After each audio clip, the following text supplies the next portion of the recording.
Olá, estamos iniciando mais um programa Saúde em Foco. Este programa abordará a temática do aleitamento materno, porque estamos no mês Agosto Dourado. Este mês é muito importante para a gente poder fomentar a amamentação nos dias de hoje. O tema do mês dourado, que na verdade é mais pronunciado na Semana Mundial de Aleitamento Materno, é empoderar mães e pais, favorecer a amamentação hoje e para o futuro.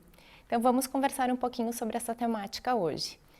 Contamos então com a presença da psicóloga Clara, da enfermeira Rose, da médica Malu, da enfermeira Tailine, da médica gastropediatra Camille e da nutricionista Luciane.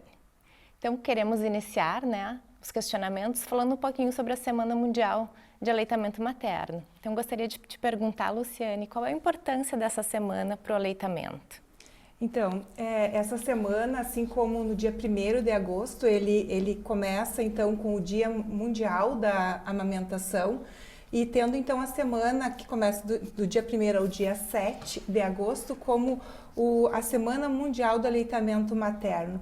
Essa semana, então, ela tem como objetivo favorecer ou incentivar o aleitamento materno por conta, então, de toda essa importância desse tipo de alimentação do recém-nascido, né? Que o recém-nascido que é amamentado, ele vem com toda uma carga de proteção, de saúde psicológica, de afeto, favorecendo, então, não só a criança, como a mãe, o pai, a família, o ambiente em si, onde que essa mãe que recém deu luz, então essa criança, um ambiente tranquilo, com êxito, né? Essa campanha, então, essa semana, ela começa, então, em 1992, com essa data, então, marcando toda essa campanha e ela está engajada assim, em mais de 120 países, eles fazem parte desse projeto todo. Então, para ver assim, o quanto é importante toda essa mobilização, né? Todo ano ele tem uma temática a abordar, né? Esse ano, então, ele vem favorecendo, incentivando os pais dessa criança a estar junto, né, favorecendo essa amamentação. Então, o quanto é importante tudo isso, né, tem uma cascata de benefícios. Por conta disso que a gente está aqui conversando, então, sobre a amamentação. Então, Clara, como a Luciana falou agora, né, a temática desse ano é especial e esse ano adota, então, esse tema mais inclusivo, né, adota essa abordagem. E quanto isso pode favorecer o aleitamento? Favorece totalmente, né? Se a gente for falar nas questões de equidade de gênero, né, você tem falado sobre isso em relação à amamentação, né? A amamentação não é só dar de mamar, né? Porque se fosse, obviamente seria um serviço só da mulher, né? Papel só da mulher. Afinal de contas, a mulher produz leite e o homem não, né? Mas é para além do dar de mamar. Na verdade, a amamentação é muito mais ampla do que isso, né? Tem a ver com a gente se informar antes, durante a gestação, saber dos benefícios do leite materno, saber que pode haver complicações no início da tentativa de amamentar, né, mas que tem manejos para superar essas dificuldades. E no momento em que o pai se inclui nesse saber, né, busca esse conhecimento, ele também consegue se colocar na amamentação como um todo e prestar um apoio efetivo a essa mãe também, né? Estando presente desse lado, propondo acolhimento na hora da amamentação. Então isso é muito importante até para o próprio vínculo pai e bebê, né? Que a gente fala muito de vínculo mãe-bebê relacionado à amamentação, a gente esquece do pai incluído nesse momento. E Rose, essa abordagem inclusiva, assim, ela traz benefícios para a criança? Como é que a gente pode pensar nesse sentido? Sim, assim como a Clara falou, a importância da informação para o pai, para o familiar, para os colegas de trabalho, porque quanto mais informados eles saberem de todo o processo, mais eles vão poder auxiliar nesse contexto onde ela está inserida, pensando no melhor ambiente e com isso vai promover o aleitamento materno. né? Pensando no contexto onde ela está, a questão do puerpério, a questão hormonal, entender todo esse período, podendo promover uma melhor ambiência. E Rose, essa melhor ambiência, a gente tem como manejar, mesmo não estando nesse período, convivendo com essa família que está praticando o aleitamento? Sim, por isso da inclusão de toda a comunidade, né? Porque mesmo que tu não seja da família, mas tu pode ser um amigo, tu pode ser um colega de trabalho, pode ser um empregador, que pode estar auxiliando e facilitando esse período, né? E para engajar essas famílias, como é que a gente poderia pensar nesse sentido? Incluindo elas desde o pré-natal. Então, lá, iniciando no planejamento familiar, né? Mas trazendo a família, trazendo o companheiro pro pré-natal, mas ele já vai se informando e se preparando antes do nascimento. Uhum. E Clara, a gente, né, como até tu comentaste ali no iniciozinho, que às vezes tem algumas dificuldades, né? Existem algumas barreiras que podem interferir, né, no aleitamento materno. Como é que as famílias e a comunidade então pode se engajar ou pode fazer para tentar superar um pouquinho essas barreiras? Quais são elas? Uhum. Eu vejo como grandes barreiras, assim, né? Fora dificuldades de amamentação que podem advir da própria pega incorreta do bebê, as questões mais, né, fisiológicas, digamos, né, e mecânicas da amamentação, mas falando nessa inclusão tão importante de pai, né, da família como um todo e da sociedade, né, eu diria que são preocupações minhas, assim, a questão do universo do trabalho, que ainda, por mais que tenha mudado bastante coisa, no sentido de haver uma licença paternidade, né, ela ainda é muito pequena, né, 20 dias não são suficientes para o pai estar sempre ali presente nos momentos de amamentação. Então, óbvio, por mais que ele queira participar, né, o tempo vai dificultar essa relação. E outra questão que eu vejo como social, assim, mais do viés cultural da sociedade como um todo, seria a questão da amamentação em locais públicos, né? Eu vejo como uma grande dificuldade, porque às vezes a mulher se sente desconfortável ao amamentar em público, né? Porque não tem as comodidades necessárias para isso mesmo. Às vezes é um ambiente, assim, tanto quanto anti-higiênico, ou muito barulhento, né? Então não é apropriado para a amamentação. Então, para isso, eu sugeriria salas de aleitamento, né? Salas de amamentação. Espaços propícios para esse vínculo mãe-bebê, assim, se dá de uma forma mais tranquila. Mãe, bebê e pai, né? Estendendo. E outra dificuldade, que eu acho que está nesse mesmo viés da amamentação em público, seria uma questão cultural, assim, mais delicada e talvez mais difícil de combater. Eu vejo como muito problemático o fato de que as pessoas assistem uma mãe amamentando em público ainda com muito pudor, né? Ainda fazendo muitas críticas, né? E isso, às vezes, faz com que a mãe não se encoraje a continuar amamentando, né? Ainda mais a longo prazo, até 2 anos, por exemplo, por certos preconceitos, né? Também em função da sexualização do corpo da mulher, né? Que a gente não pode mostrar a mama em público, questões assim. E eu acho que para isso a solução seria educação, né? Informação, novamente. Malu, na tua prática, né, como enfermeira, como médica obstetra, assim, tu observa outras barreiras além dessas que a Clara comentou? Na verdade, a gente sabe que tem barreiras não somente educacionais, inclusive institucionais, sociais, pessoais, né, culturais, né? Então, dentro de todo esse contexto, a gente vê que a gente tem que reconhecer que o treinamento, né, é importantíssimo para poder superar essas barreiras, seja qual seja a barreira, e assim poder objetivar esse trabalho em conjunto que é o trinômio, no caso, mãe, bebê, pai, né? Então, no meu ponto de vista, o pré-natal, como a Rose falou, ele faz uma parte fundamental nesse trabalho, né? A gente prepara muito a paciente, não somente para o parto, sino para o pós-parto, porque as complicações clínicas que essa paciente pode vir a ter, ela não se imagina. Só quando vem a complicação que a gente começa a se preocupar e ela vai no posto. Muitas pacientes não comparecem no puerpério, na visita do pós-parto. Então, tem que encorajar essa mãe, mostrar antes de como que pode fazer essa prevenção. a principal causa, obviamente, é a dor, né? Que leva qualquer um para consultar. Enquanto não está doendo, não vou no médico porque não está doendo. Enquanto quando acontece o problema, é que acontecem os problemas de procurar o médico para poder solucionar o problema. Então, mostrar a importância de que esse problema pode vir, né?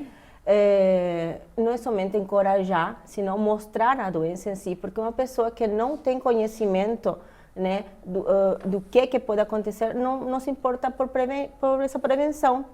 A mastite, por exemplo, irradiamento mamário, que pode ser fisiológico ou pode ser patológico também, então é importantíssimo mostrar essa parte, né? Tem as fissuras mamárias que são muito comuns, que tem como ser prevenidas também, né? Enfim, é uma gama de coisas que às vezes a mulher não tem conhecimento, especialmente as adolescentes ou quando é a primeira gestação. O problema em si é que uma vez que vem o problema, né, que começa a correria, né? Então, na mesma maternidade, deveriam o mesmo profissional em saúde se incluir como parte também desse processo, porque a gente fala é a mãe, porque a mãe não, é a família, mas também nós temos essas responsabilidades como profissional em saúde de orientar. Importantíssima a Hora Gold, que depois uma das colegas vai comentar, né, sobre essa parte, e a orientação que é necessária mesmo, né, para poder a gente evitar todos esses problemas. Falando nessa questão dos profissionais, Tailine, né, como lá na prática, como enfermeira, né, residente, como é que tu enxerga esse papel do profissional nesse processo de participar do aleitamento, né? O papel do profissional, então, ele é de extrema importância, né, para a gente poder promover, né, incentivar e apoiar o aleitamento materno, como a Maria Luísa e as gurias trouxeram desde o pré-natal, né, nas consultas, sempre incentivando também o acompanhante nas consultas para que a gente possa englobar ele, né, nesse processo de aleitamento materno, para que essa mulher se sinta acolhida e consiga fazer um aleitamento materno mais tranquilo, né, com apoio tanto de nós profissionais como dos familiares que estarão juntos. A Maria Luísa também trouxe a questão da Hora Gold, que também é uma promoção do aleitamento materno no puerpério imediato, né, feita na sala de parto ainda, que a gente tenta estimular a primeira mamada do bebê na primeira hora de vida, né, e isso é muito importante, tem vários benefícios, né, principalmente ao vínculo, né, da mãe e bebê que a gente consegue promover ali. E seria muito importante, né, essas consultas assim de puerpério tardio, né, que a gente consegue sanar algumas dúvidas em referente ao aleitamento materno, para que a gente possa proteger esse aleitamento materno exclusivo até o 6º mês, né, como o Ministério recomenda, e complementado até os 2 anos. Então essa mulher e esse bebê, eles precisam dessa proteção, né? Isso. E vocês, né, na prática, Tailine, tu acha que a família, os pais, eles se sentem à vontade, eles gostam de participar desse momento? Na atuação da residência, a gente consegue atuar no pré-natal, né? E muitas vezes a gente consegue acompanhar a mulher na maternidade também. E vários pais que acompanham, a gente orienta sempre que leve o acompanhante que vai participar do parto, né? Então, a gente consegue fazer esse incentivo ao aleitamento materno desde o pré-natal e eles participam, sim, eles questionam de que maneira que eles podem ajudar e eu acho bem importante, assim, incluir eles nisso. Quando eles não questionam, eu procuro incluir eles e também na maternidade a gente consegue incentivar eles a ajudarem elas, né, da maneira correta, da posição, de como ajudar, como é que ele pode ajudar ela ali, né, na pega, orientar, tudo, a gente consegue incluir eles. Então, na verdade, a gente tem muitas políticas públicas, né, que acabam auxiliando para mudar a cultura. Às vezes a gente precisa passar por esses processos. E aí quando tu falaste, né, de ter o pai, o acompanhante, né, para o momento lá do pré-natal, Malu, como é que tu tem visto assim essa questão também, né, que talvez muitas mães nem saibam, mas de que ela pode ter um acompanhante no momento do parto, que isso também vai favorecer a hora dourada, né? Isso vai auxiliar. Atualmente é lei, né, ter um acompanhante. Muitas vezes o acompanhante ideal, né, é o que a paciente sugere. Mas para o aleitamento, eu acredito que é toda uma rede. Não é somente o acompanhante que está no parto, o acompanhante que vai no pré-natal. Vamos uma estratégia que eu usei há uns anos atrás, no 2016, inclusive foi um relato de experiência que eu apresentei no seminário da amamentação do ano passado no FN, foi fazer as orientações na sala de espera do pré-natal. Porque aí mesmo a gente conversa com a paciente de uma forma informal, né? E elas sempre vão acompanhadas dos familiares, né? Então, aí a gente já pega a rede, praticamente. Estudem as perguntas, as dúvidas, e muitas vezes uma dúvida que tem uma também serve para responder a dúvida da outra e começa essa interação. Então, acho importante fazer esse tipo de ações, esse tipo de promoções, modificar um pouco, né, para poder fazer esse tipo de políticas. Porque se a gente organiza, por exemplo, uma palestra, muitas vezes não vão, muitas vezes pelos fatores, sei lá, do local, demográfico, ou porque a mulher é a base da família, então sempre está em casa, tem que cozinhar, tem que ver os filhos, então fica um pouco complicado, o homem está trabalhando, o marido está trabalhando, então tem que ver onde que a gente pode pegar essas estratégias. O posto de saúde é uma, né? Outra base importante são os agentes de saúde, estou falando da rede de atenção básica, né? E no hospital, claro, tem outro tipo de políticas, né? Na Casa de Saúde, né, a Tailene está junto lá, que eu atuo lá há 9 anos já. A gente faz reuniões com as puérperas, né, na nossa linha. Inclusive, a gente incentiva dando um certificado, né, de que ela participou da palestra e das orientações. E isso é muito positivo, porque incentiva, né, a procurar informação.